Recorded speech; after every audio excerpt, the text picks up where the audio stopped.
everyone! Welcome to Better English! You are sitting in a coffee shop. Two people at the next table start arguing. You do not understand every word, but you feel the whole thing.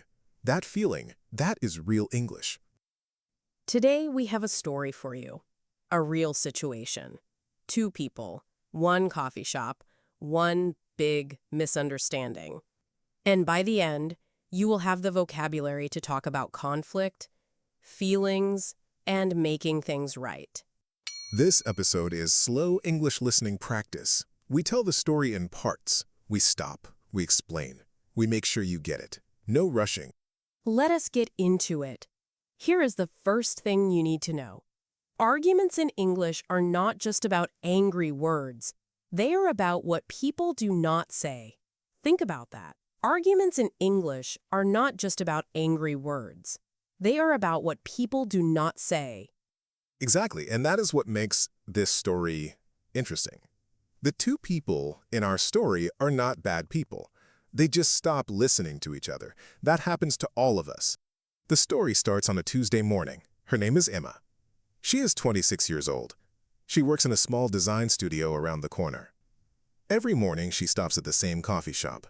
Same table. Same order. A flat white with oat milk and no sugar. I actually do the same thing. Same coffee shop, same seat.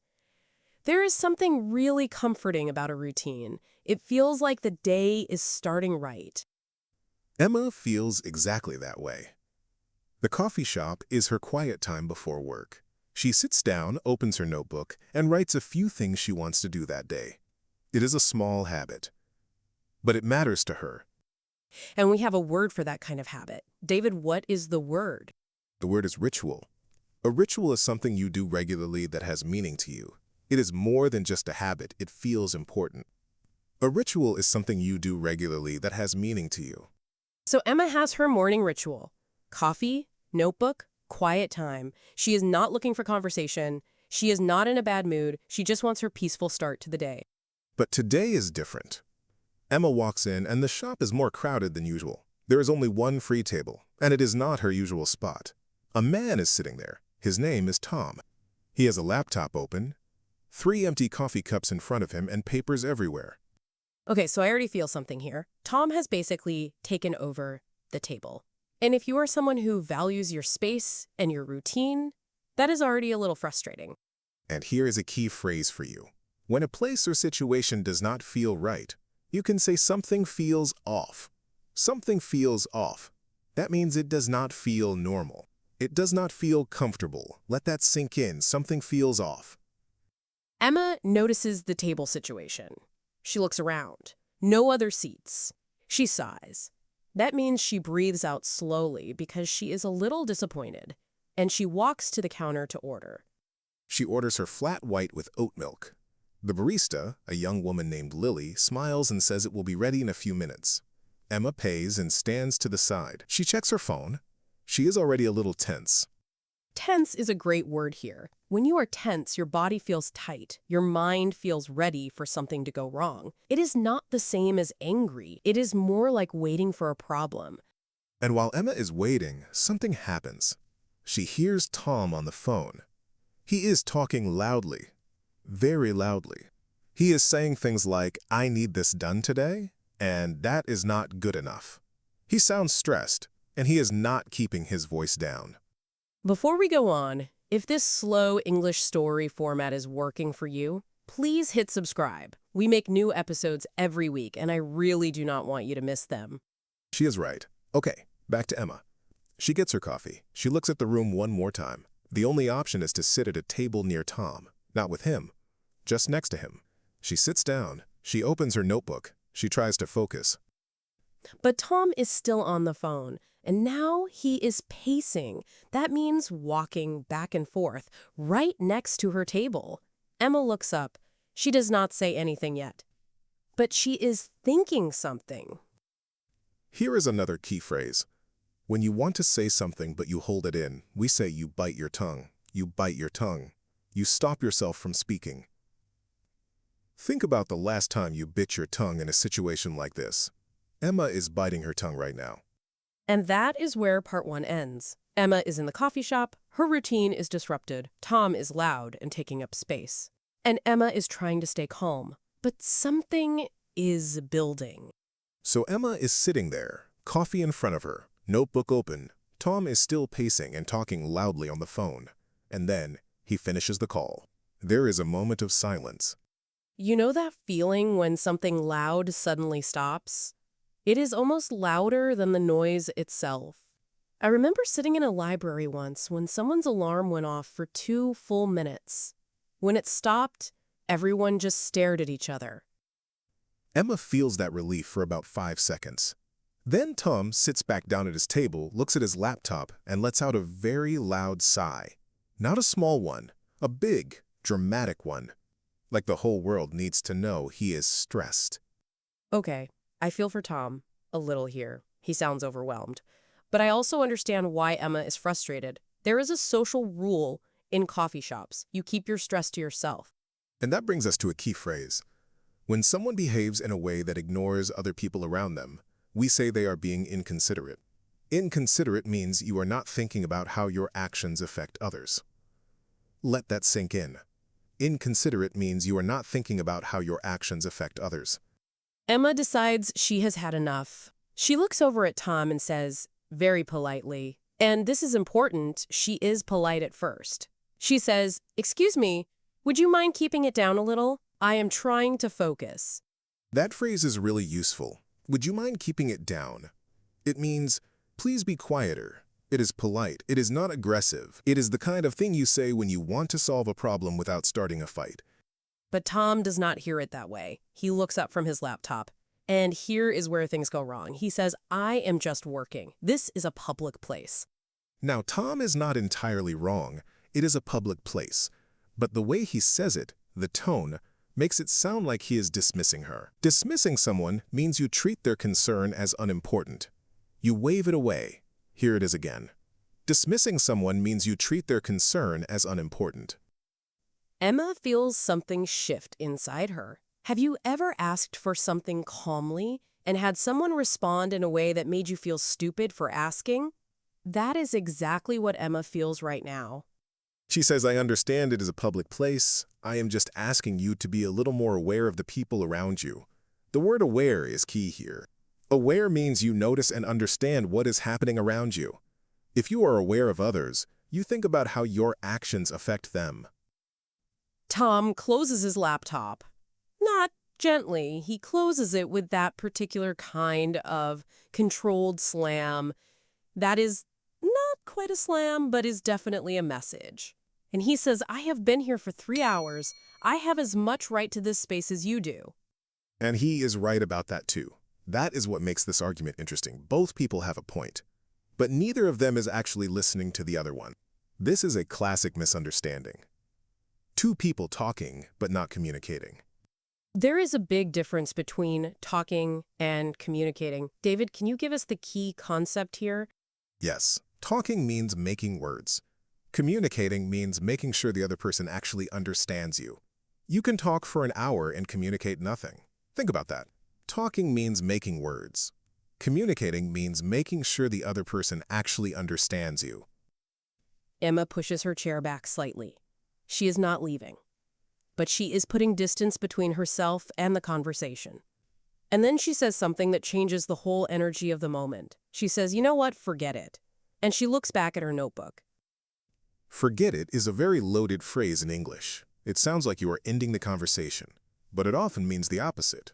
It means you are hurt and you are done trying. It is not neutral. When someone says forget it in an argument, it usually means the argument is not over. It is just going underground.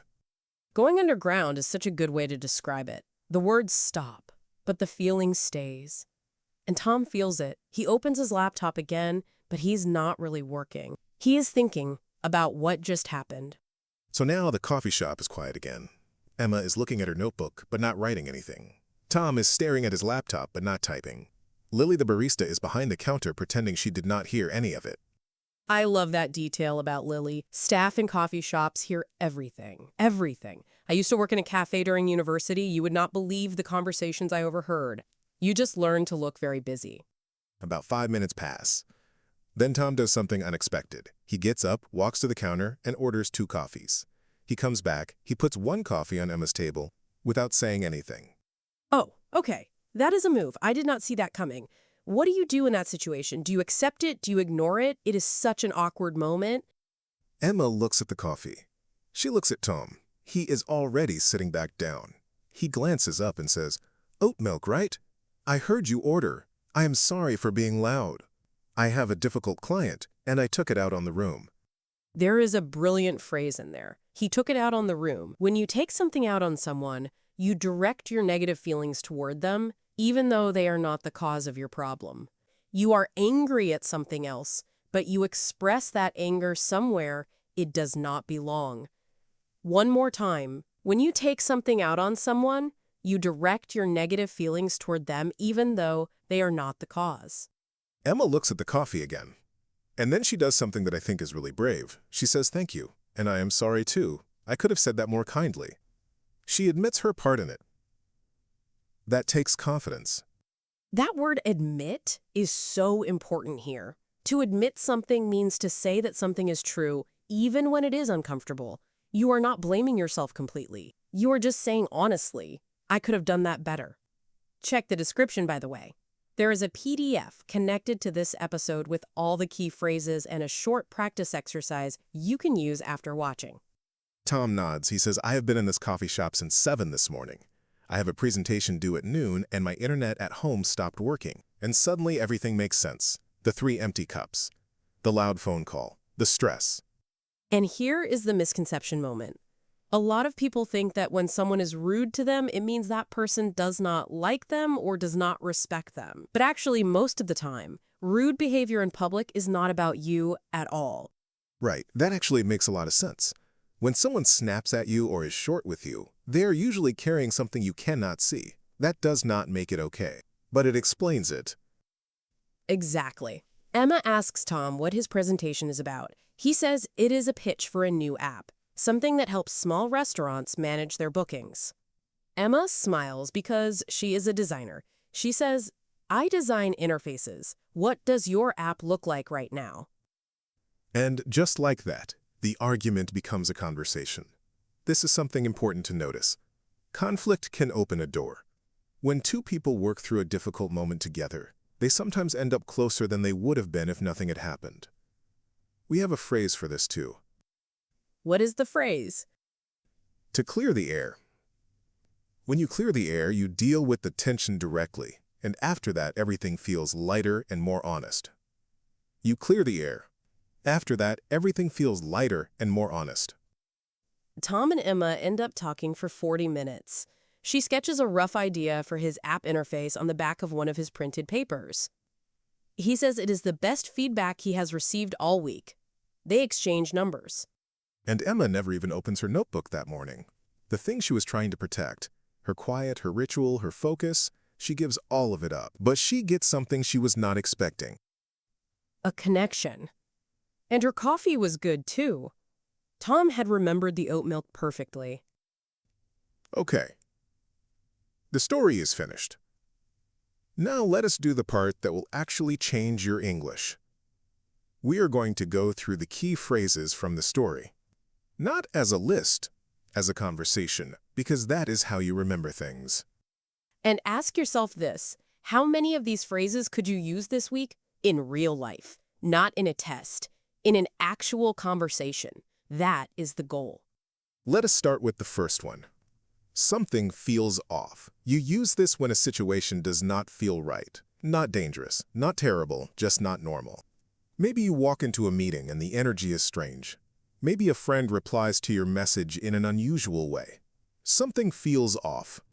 I use this phrase all the time. Last week, I got an email from a colleague, and the tone was slightly different from usual. I could not explain it. I just told my friend, something feels off with this message, and I was right. There was a problem she was not telling me about yet. That is a perfect example. Now the next phrase. To bite your tongue. This means to stop yourself from saying something. You want to say it, you feel it, but you hold back. You bite your tongue, maybe in a meeting when someone says something wrong but you decide it is not the right moment. You bite your tongue. This one is hard. I am not very good at biting my tongue. If I think something, it usually comes out. But it is a very important skill, especially in professional situations. If you can bite your tongue at the right moment, people see you as calm and mature. Next, inconsiderate. This is an adjective. An inconsiderate person does not think about how their actions affect others. It is not the same as mean or cruel. It is more like absent-minded selfishness. The person is not trying to hurt you, they just are not thinking. And this is actually a kinder way to see difficult people. Instead of thinking someone is horrible, you can think, they are being inconsiderate. Maybe they are distracted. Maybe they are stressed. It gives you a little more room to be patient. Now this one is important for arguments. To dismiss someone. When you dismiss someone, you treat their concern as not important. You do not engage with what they said. You just wave it away. A dismissive response can feel worse than an angry one, because at least anger means the person is listening. Yes, anger can be a conversation. Dismissal ends it. If someone says that is not a real problem, or you are overreacting, that is dismissive. And it usually makes the other person feel invisible, which makes everything worse. And we talked about the difference between talking and communicating. Let us come back to that one because it is really worth repeating. Talking means producing words. Communicating means making sure the other person understands your meaning and your intention. You can be technically correct and still fail to communicate.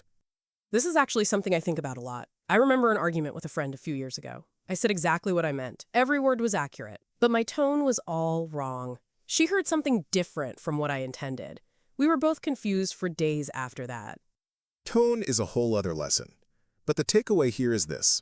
When something goes wrong in a conversation, do not only ask what was said, ask how it was said, and ask what the other person heard. Those three things are often completely different. Our next phrase is to take it out on someone. When you have a bad day, a difficult situation, a stressful morning, and you direct that energy towards someone who has nothing to do with it, you are taking it out on them. It is something most of us have done, and most of us feel bad about it afterward. The important thing is to catch it, to notice when you are about to do it. You can even say it directly. I am sorry, I am taking something out on you, and that is not fair. That one sentence can stop an argument before it starts. And finally, to clear the air. After a tense moment, after an awkward exchange, you can clear the air by addressing it directly, not ignoring it, not waiting for it to disappear, naming it and talking through it. Once you do that, the air is lighter. This is something a lot of people avoid. Clearing the air feels uncomfortable, but the discomfort of clearing the air is almost always smaller than the discomfort of carrying tension for days. Emma and Tom cleared the air. One coffee, one apology, one honest sentence. And something that started badly became something good. That is what language can do. That is what the right words at the right moment can do. Before we get to the outro, let us do something a little different. We are going to replay 3 moments from the story, but this time we are going to look at the language even more closely. Because these are moments you could actually be in. Yes, because this is not just a nice story about 2 people in a coffee shop. These are situations that happen at work, with friends, with strangers, with people you love. So let us make sure you are ready. Moment 1. Emma asks Tom to keep it down. She says, "Excuse me, would you mind keeping it down a little?" Let us look at why this is a good sentence.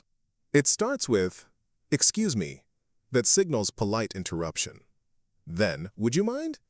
That is a very soft way of making a request. It is not a demand. It is an invitation to cooperate. Compare that to, "Can you please be quiet?" Both sentences ask for the same thing, but the second one has more pressure in it. It sounds like a command with a please attached. The first one gives the other person more dignity. And when people feel respected, they are more likely to respond well. Of course, Tom does not respond well. But that is not Emma's fault. She used the right language. The response we get does not always reflect the quality of our request. Sometimes the other person is just not ready to hear it. Moment 2. Tom says, I am just working. This is a public place. This is a defensive response.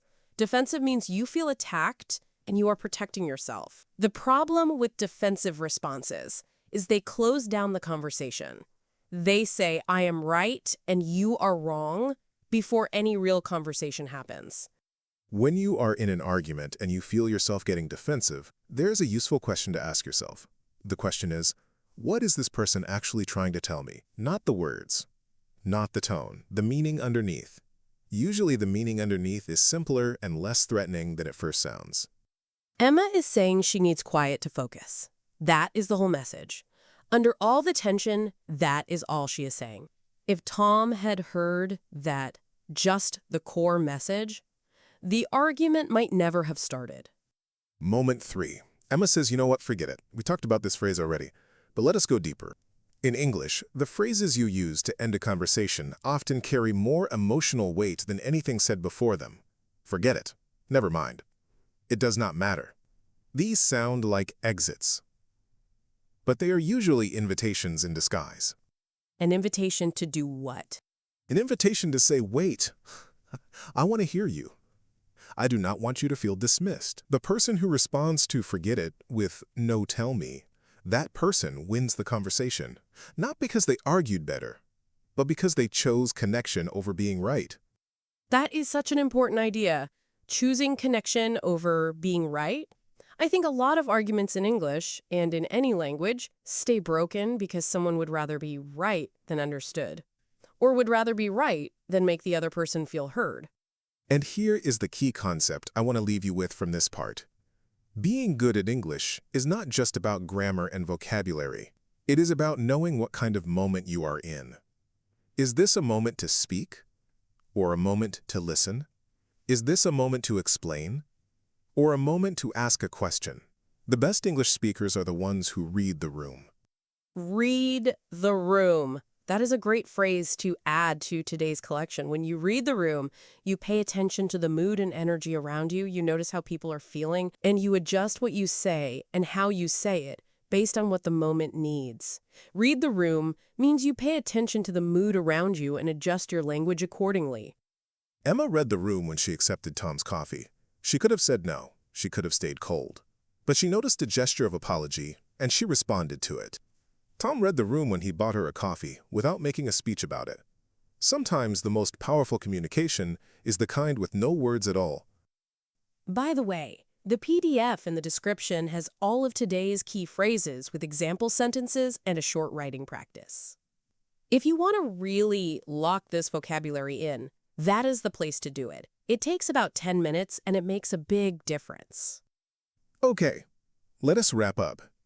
Today, you followed a real story from start to finish. You heard conflict, you heard apology, you heard resolution, and inside all of that, real English. The kind people actually use. Here is what I am taking away. Forget it does not mean forget it. Taking it out on someone is usually about something else entirely. And one small gesture, like a coffee with oat milk, can do more than a long apology. And for me, the biggest one. Talking and communicating are not the same thing. You can use perfect grammar and still completely miss the person in front of you. Real English is about making connection. That is the whole point. If something clicked for you in this video, type I got it in the comments. I read every single one. It genuinely makes my day when I see those coming in. And here is your challenge for today. Think of one situation this week, at work, with a friend, anywhere, where you could use one of today's phrases.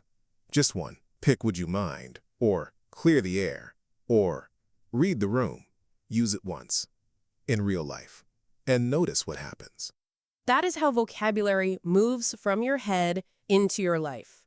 One real moment at a time. If you made it to the end of this story, you now have vocabulary that most English learners never practice. Because most courses skip the messy human moments, we do not skip them. Subscribe so you never miss an episode. And if this one was useful, leave a like. It helps more people find us. See you in the next one. Your English journey does not end here. Watch more videos and keep practicing.